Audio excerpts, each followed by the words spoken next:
Inspecteurs d'État, poursuite de la grève.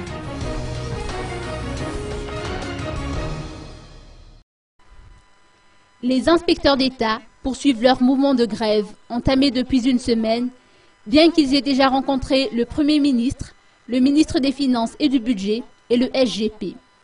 Au cours d'une rencontre avec la presse qui s'est tenue dans l'après-midi à Faravouj, ils ont souligné que les procédures de recrutement sont suspendues depuis 2001 et que l'effectif des inspecteurs d'État en exercice se chiffre actuellement à 38.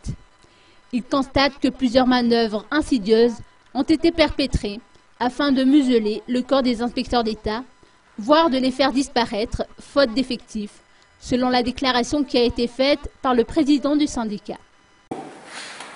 Inspecteur d'État de Madagascar, nous référons au rôle que les constitutions successives du pays nous ont conféré en tant que délégataires du pouvoir général de contrôle dévolu au président de la République.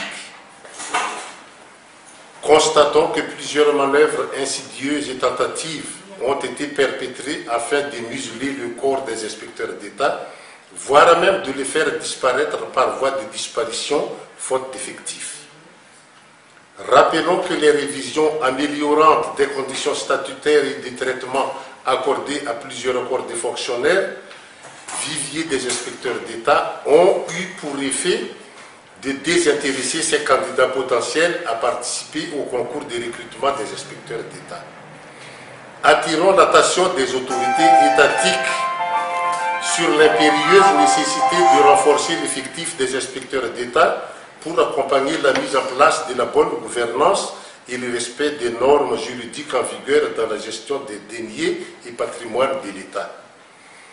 Regrettons cependant le peu d'empressement de certains responsables étatiques quant à la prise en considération des mesures proposées pour normaliser la situation, sans omettre de remercier ceux qui ont témoigné de la bonne volonté en nous recevant après la suspension de nos activités.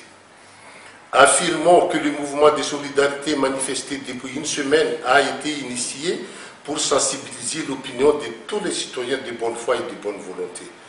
Affirmons qu'en tout état de cause, nous privilégions le dialogue pour débloquer la situation afin qu'il puisse se tenir dans le meilleur délai un premier concours après 12 ans de suspension. Les inspecteurs d'État de Madagascar nous informent.